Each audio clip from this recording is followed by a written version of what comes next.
शीतल देवीने 2025च्या जागतिक पॅरा तिरंदाजी स्पर्धेत महिलांच्या वैयक्तिक कंपाऊंड स्पर्धेत कोणते पदक जिंकले?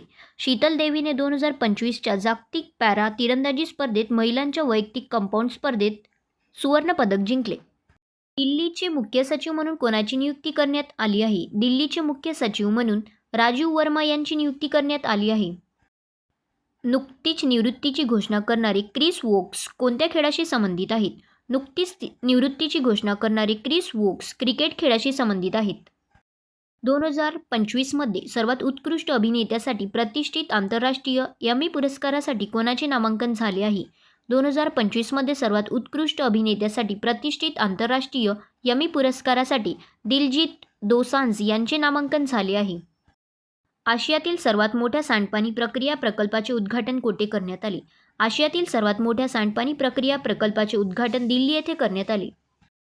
कोणत्या देशाने 30 सप्टेंबर 2025 रोजी आपला 59वा स्वातंत्र्य दिन साजरा केला?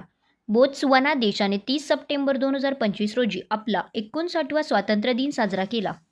2026मध्ये भारत कोणत्या शहरात पहिला सीफूड काँग्रेस आयोजित करेल?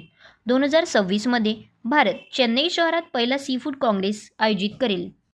2025मध्ये सीमा सुरक्षा दलाने लॉन्च केलेल्या नवीन AI आणि GIS कमांड सिस्टीमचे नाव काय आहे?